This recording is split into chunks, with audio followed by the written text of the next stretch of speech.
For many anglers, the sulphurs are one of the most anticipated hatches of the year.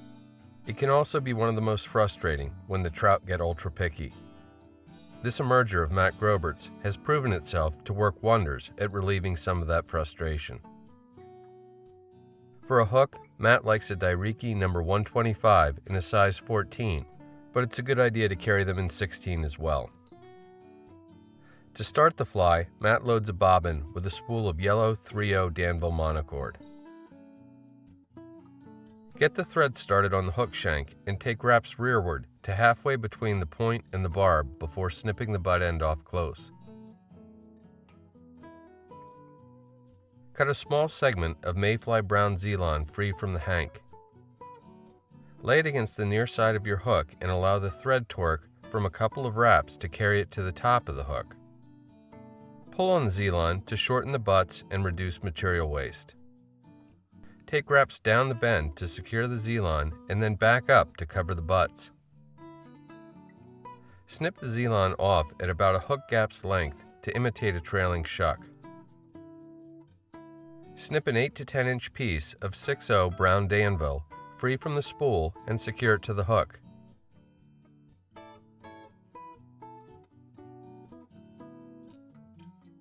Then take wraps with a yellow monocord to build up the abdomen of the fly. Load a second bobbin with olive 6/0 Danville and tie it in just behind the eye.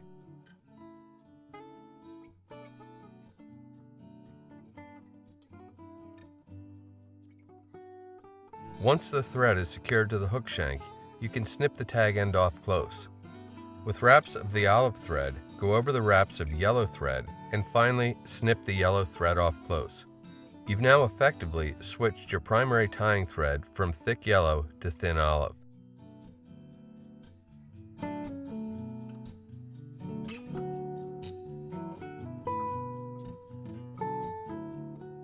Apply a very light coating of ultra-sticky dubbing wax to the length of brown thread at the rear of the fly.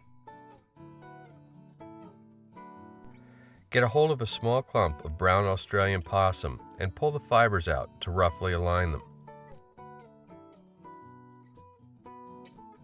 With tying scissors, snip the fibers into short little segments to form really fine, fluffy dubbing.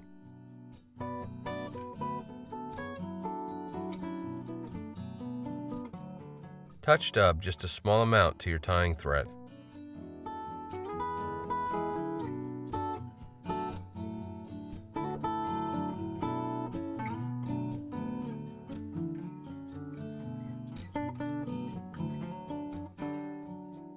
You want it to kind of look like a haze around the thread. Give the thread a good twist to further secure the fibers to it. You can then begin making open spiral wraps up the hook, creating the appearance of abdominal segments as you go.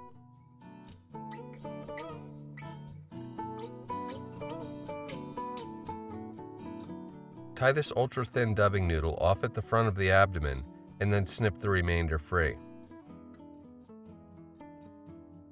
Take a small clump of pale yellow rabbit fur and dub it onto your tying thread.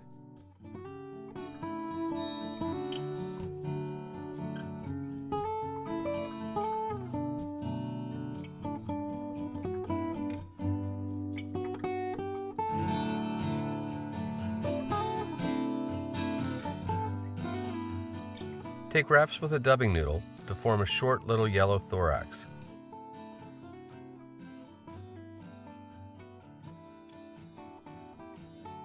End with your tying thread immediately in front of the dubbing.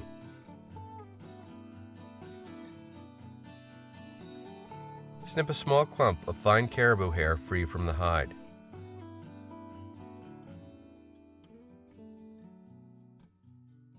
Strip out the fuzzies from the butts and get rid of any errant fibers.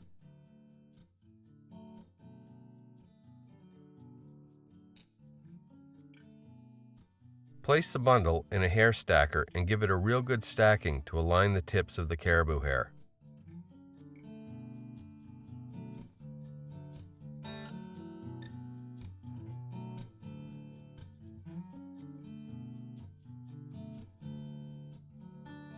Carefully remove the hair from the stacker, and keeping the tips aligned, secure the clump to the top of the hook shank with a couple of tight pinch wraps.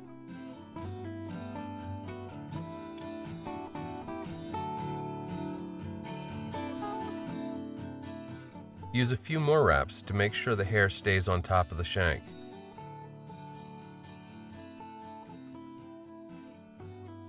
The tips should extend to just beyond the bend of the hook. Pull the butt ends rearward and take wraps to build up a thread dam and hold the butts up.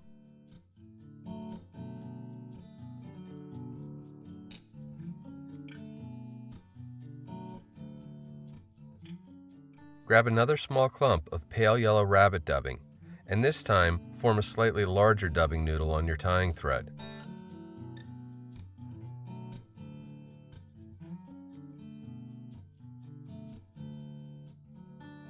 Starting just behind the eye and working rearward, wrap the dubbing noodle to further push back the caribou hair butts before moving your tying thread to just behind the eye. You can then whip finish with 5 or 6 turns and snip or cut your tying thread free.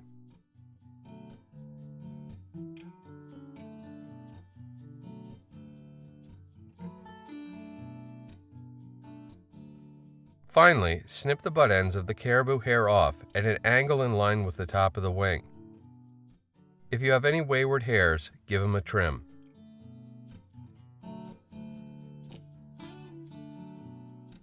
This little gem floats well in the surface film and works wonders on picky trout.